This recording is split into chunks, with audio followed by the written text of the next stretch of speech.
sort of help in those communities. Where is the litmus test? The litmus test is if the new system that is established is trustworthy by the people who use it. So do people use the system? Because if they don't use it, I'm sorry, but it ain't good. We can't use it. So there are three things that we need to have in order to have this transformation to be successful. One is rigor.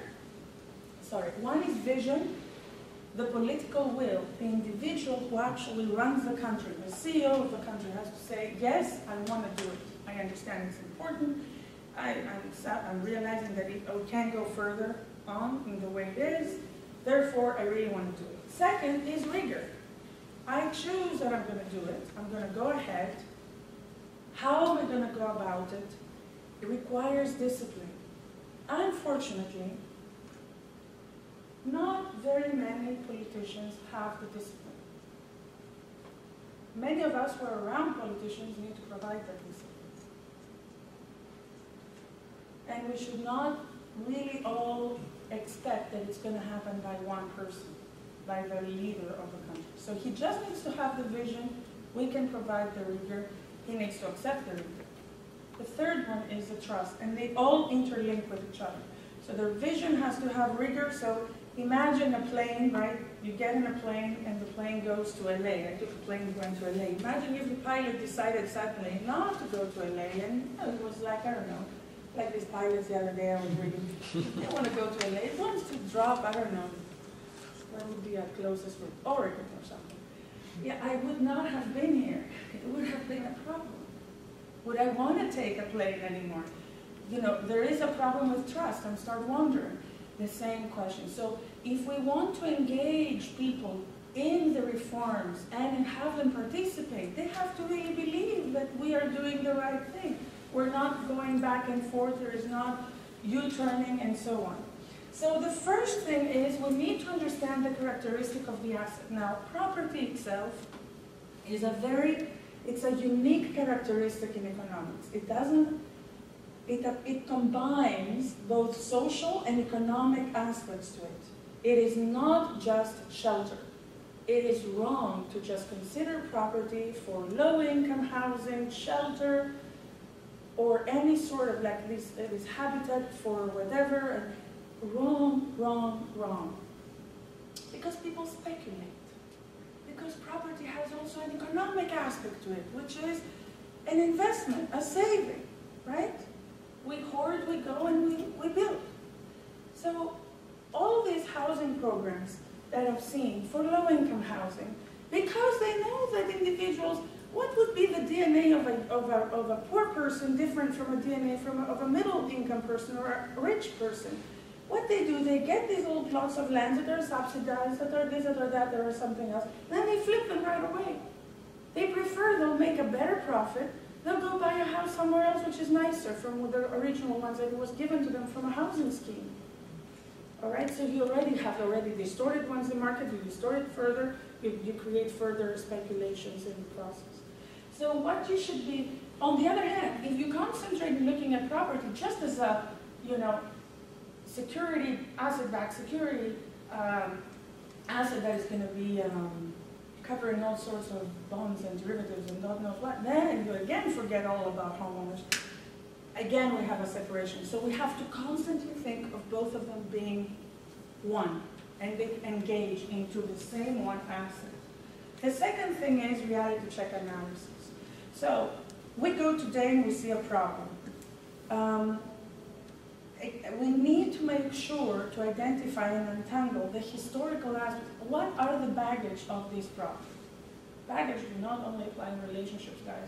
They apply everywhere, especially property. You go into a property market and you see it malfunctioning, you have to go back in history. When was the first time the property system, the property rights system was put together? So I'll give you the example of Guyana only because it happened just a few days ago in my head and I have it fresh. So I see that today they say we have a property problem, we need to give people homes and access to housing and so on and so forth. But no one has security. The majority of Guyanese are immigrating in the United States. And they're scared to death that every time they go back, somebody's actually invading their property, which they do. Their properties are invaded. So I'm thinking, here we go. The guy that is low income and cannot even buy a ticket to go to the US has no security. The guy who has the ability to buy a ticket to go to the US because, you know, he found a family over there and can work, comes back and loses that property as well. So how great. We're really building a great sustainable economy here, right? So I was trying to understand it. How did that come about? Sitting now here and right now in that problem and trying to figure out a solution, I can tell you it wouldn't come up with any solution. So I had to go and identify when was the origins of this country's property rights system. Then we find out that we have already right there a combination of rules that are, some of them established for colonial use, which do not care about boundaries, but only about what the land was producing. So the rights they were offering to people were rights over the sugar amount produced from the sugarcane production, not the plot's boundaries, right? So when you were now told that you owned that piece of property, you really owned the right to use the land to produce the sugarcane. So you could be taxed on the amount of production you had. So going now back and trying to find out how much is that boundary, it's by definition complicated because you probably overlap on the boundaries of the next guy and the boundaries of the next guy. And that's only 1800s or 1700s. Now we go to the 1800s and the British take over and they say, oh well, now we're going to have our own system, which was totally different and had some sort of British tradition into it.